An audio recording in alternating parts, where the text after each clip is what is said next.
Hello and welcome to one of the world's most unique sporting events. It's the 13th annual Three Peaks race. In fact, today's Friday the 13th and there's 13 entries in this year's race. But there's no time for superstition here because in just under 1 hour's time, the crews are set to take off and try and tame one of Tasmania's toughest endurance events.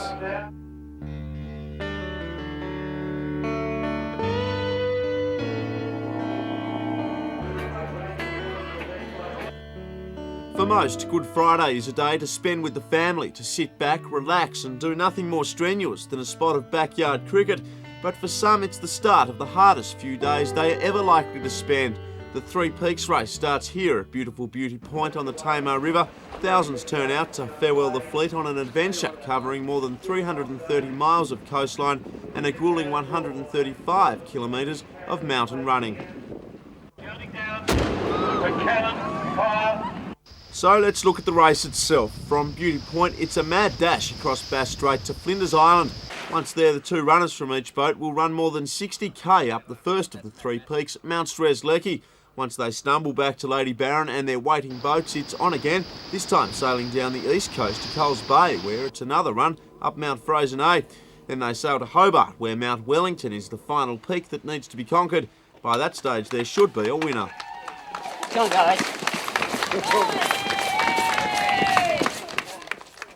But that cheering is certainly a long way away. It's a few hours before the big race, and as the crews put the finishing touches on their ocean races, you can't help but wonder, why are these people volunteering to put themselves through what can easily turn into hell? Well, it's the challenge. It's a series of passage races and everyone can get involved, your whole family and friends, and everyone's involved in it.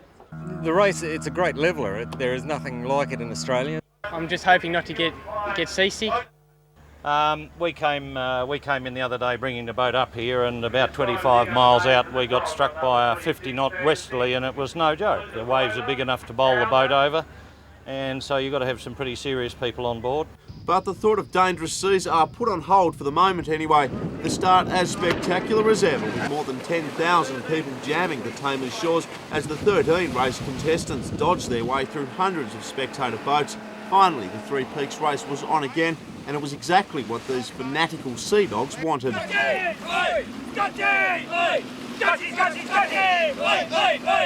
The crew which powered away from the start was this tiny catamaran. Cameron Walsh is only a couple of years old and from the onset looked like the one to beat. Behind her, the brand new monohull Tasmanian Craftwoods. While on the subject of mono and multi-hull boats, the first fact you need to know about this race is there's a friendly but often fierce rivalry between the traditional single-hull boats and the slippery design multi-hull boats. In fact, before this year's race, no one was sure which design would be the quickest. Multi-hull designer Robin Chamberlain. Well, can you just tell us, the advantage of a multi-hull? Well, there's all sorts of advantages, but there's also disadvantages. No boat's perfect, but your big advantage is in reaching conditions. When the wind's on the beam on the side of the boat, we can power up and really get hooting. But the great leveller of this race, because the course is so varied and the conditions are so varied, light airs, multis usually are a little bit slower, and windward work, of course, the keel boats hold us off. The best we can do is hold a boat about our own boat length. Anyway, the multi-mono battle is something to keep in mind as the race goes on, but back to it, and after only half an hour of racing, devastation for the crew of Rosevere's Tavern, the trimaran running aground before she even made it out of the Tamar. Too much main up. There's too much power in it. There's too much power for the boat. It's just instead of the back draft, he was pushing the boat backwards. Even though the crew had to use their motor to get off the rocks, the race committee determined the try would be allowed to continue, but would have to endure an hour-and-a-half penalty. Stay with us after the break. We travel to Flinders Island, where the runners get a chance to strut their stuff, and the race takes its first victim.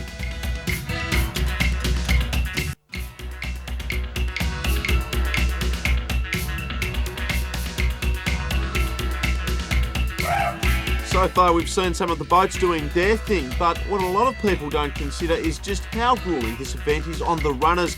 Each team has a crew of 3 sailors and 2 runners, but quite often when conditions get tough, it's all hands on deck as the runners find themselves spending much needed energy just to get the boat back into port. As you can imagine, it wouldn't be all that easy to run 65k after battling big seas and even seasickness. 2 of the most experienced Three Peaks runners are Paul Stankham and Steve Bence. The boys have done more than a dozen between them and say the secret is to eat. You need right nutrition, yeah. You get in trouble if you don't. You need plenty of water and plenty of good food. Paul, what do you take in your pack? We've got a lot of survival things like sleeping bags and matches and thermal clothes if we get lost during the night, which has happened to some crews in the past. Then we've got to have enough gear in our pack to keep us alive and be able to camp out for the night. Welcome back to the big race, and as you can see, it's dark. We're now on Flinders Island. It's 10:30 Friday night, and the first boat to dock is only minutes away. It's believed it's API Mersey Pharmacy, the big cat from Queensland. And I can tell you, for the few Flinders folk that are still awake, the excitement is starting to build.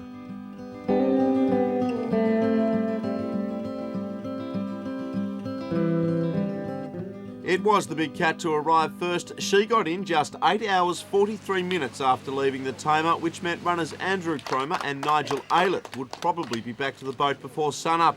API Mersey Pharmacy herself has a remarkable sailing record. Her crew actually sailed it to Antarctica and back, so a little challenge like the Three Peaks race is nothing. And how did you go through Franklin Sound here? No hassles? No, it went quite successfully. We came in the conventional way. It was rather exciting out there with Terry navigating. He can't see anything, we couldn't see anything, and we're hooning through the blackness and the GPS is reading 15, 16 knots, so it gets a little bit frightening. Although the crew found the going good, gun runner Andrew Cromer wasn't so sure. I spent a lot of my time vomiting out the back, actually. Next in was Cameron Walsh. She was only 12.5 minutes behind her bigger sister, runners Mark Guy and Brett Newton, keen to swing the margin back in their team's favour. How was your trip across, mate? Yeah, it wasn't too bad. Too bad. I'm a first-time sailor, so a little bit sick there for a while, but we're on land now, so let's see what happens. As Brett set off, the rest of the Cat's crew were ecstatic with their trip to the island. The boat's only been in one other ocean race, last year when she failed to finish, but there was a lot of optimism drifting around the boat this year. The boat is performing really well. You know, we've got no complaints at all. The crew's happy, runners happy. No dramas in here? No, none whatsoever, no. But then at the base of Mount Strzelecki, this. What's happening? Brett's got seasick. He doesn't know what day it is.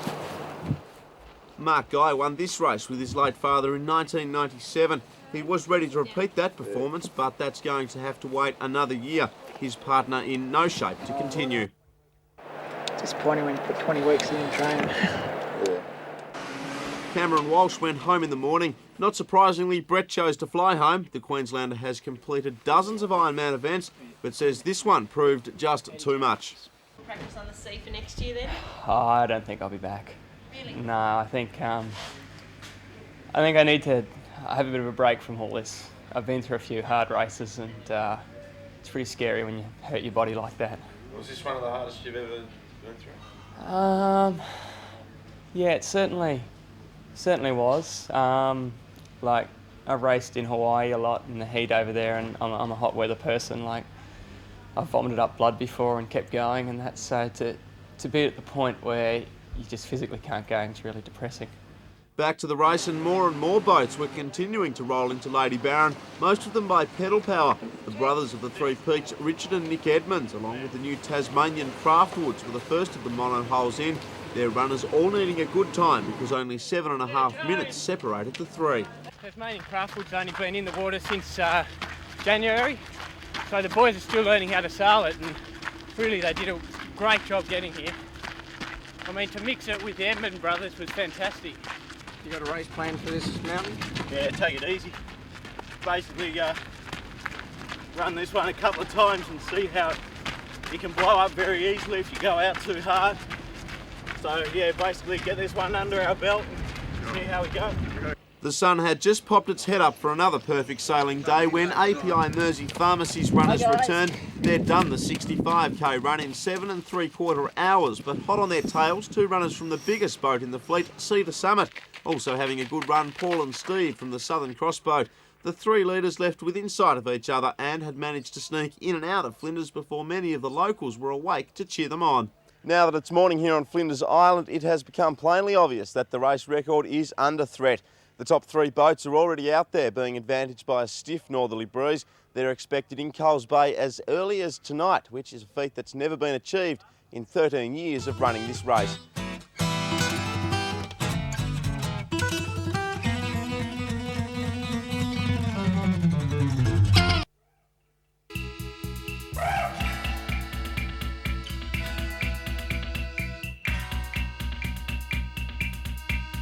You may have already noticed that many of the boats in the race have a weird-looking contraption mounted on the back. The rules of the Three Peaks race state that a boat may be propelled by any means other than a motor, so some crews have come up with pedal power as an option. We've had a young fella from the Maritime College who's designed us a new propeller, and he guarantees we'll get it up to 3 knots. So it's pedal power to Hobart? I hope not. And I hope it's only a decoration. Welcome back to the show that never seems to sleep. Here we are in Coles Bay. It's 2:30 in the morning, and one thing has become very clear. It is now a real race with the big cat tackling the old sea dog himself, Richard Edmonds. Not only did the two boats pull up at the jetty in record time, it was the mono hull which took the honours down the east coast, Southern Cross slicing a 2-hour gap to just minutes. So there's obviously a race on now. You'd be going all out to win it? There's a race on now. I've got to try and keep my record intact. The next boat in was Cedar Summit. This massive cat was offering the two leaders some stiff competition. Once again, runners from these leading teams would complete much of the 35k run up Mount Freycinet in the dark. Luminous compass. How are you feeling, fellas? Yeah, reasonably okay. Could be feeling better, but as long as we're not too bad, then give it a go and try and keep ahead of those other guys. We did well around this leg last year. We did 5 hours, but whether we can do that in the dark, I don't know. But just hope the Victorians get lost. Yeah. The leading three boats had a massive break over the rest of the fleet, but not surprisingly, the runners all went out hard.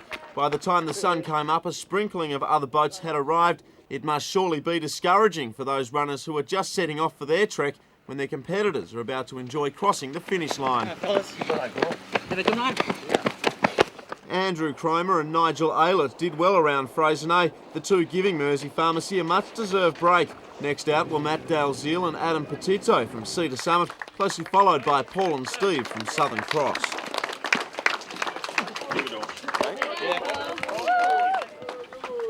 And that is where we're going to jump on board with the boys and take a ride down the coast. Southern Cross was third in line, but with its new design of bicycle on the back, the boys were quickly making up ground. Just a day in the park. Pleasant stroll. Yeah. What's another word for hard? Extremely uncomfortable. Rewarding.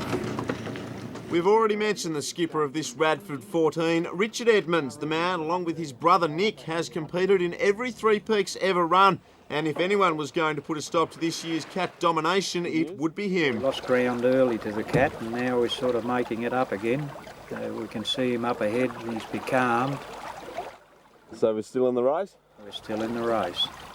As we sat helplessly in the mirror-calm conditions of Great Oyster Bay, other boats continued to roll in, almost all of them pedalling or rowing. Tasmanian Craftwoods had a minor hiccup, runner Ian Meikle having to pull out shortly after starting. I think I tore some ligaments on the mountain yesterday and thought I'd get by today, but it was just too painful by the time I got up to the car park.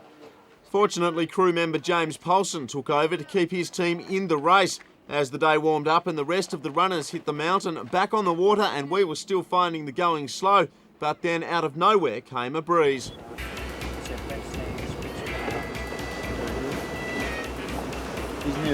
As you can see, we finally found some breeze. We're cruising now at about 10 knots, which isn't too bad. Well, at least it's Sunday here. But even though we've found the wind, our problems aren't quite over. There's two ways to get to Hobart, either around the bottom of Tasman Island, where the seas are big and the water's deep, or through the Dunalley Canal, a tiny current-ridden piece of water that's best navigated in the daytime. That's what API Mersey Pharmacy did, the leading cat cruising through the worst of the canal without problem just after sundown. They did have to row a little, but they had the breeze and the current. Well, Richard, we're finally making some progress toward where we want to go, mate, but we're running out of light and we want to go through the canal. Tell us a bit about that. Well, we'll be trying to go in under the cover of darkness, so I'm not too happy about that at all. It's got a lot of sandbanks that shift every now and then, and if you haven't got local knowledge, you could be in a little bit of trouble. Stay with us. After the break, we sail into the unknown, and it's high fives all round for those lucky enough to make it to Hobart.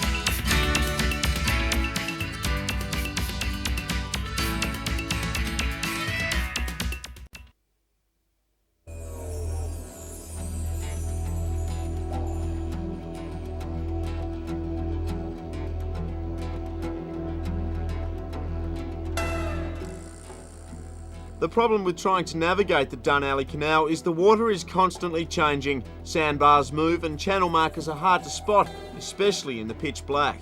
We're going to the wrong green. There's a green out over here somewhere. Maybe if I can see it. Then we'll try and get across to it. You tell me where you think we are on this. As we continue to battle our way through the shallows, API Mersey Pharmacy enjoyed winds all the way to Hobart. The big cat finally reaching the wharf after just 20 hours of sailing from Coles Bay. Now it was up to Andrew Cromer and Nigel Aylett to put in a big final run and break a record that stood for 6 years. I don't know, what is the record? 6:28:30. So do you think it's possible at all? It's possible, but whether we'll do it, I'm not sure.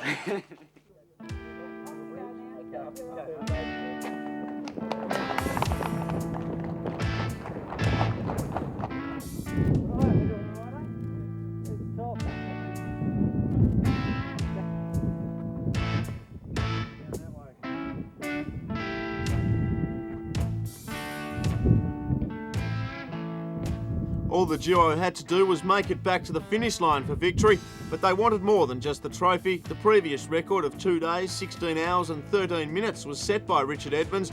Mersey Pharmacy's crew had given themselves the chance to break it if they were good enough, and at the halfway mark it looked like it would be close.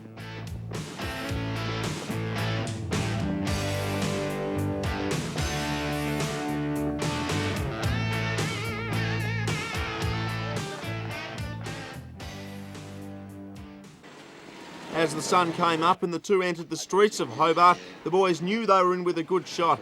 Back at the boat, the rest of the crew were just a little anxious. Just cutting the final out of there, don't you? There we go. This way, Andy. Got it. Oh, real. Come on, guys.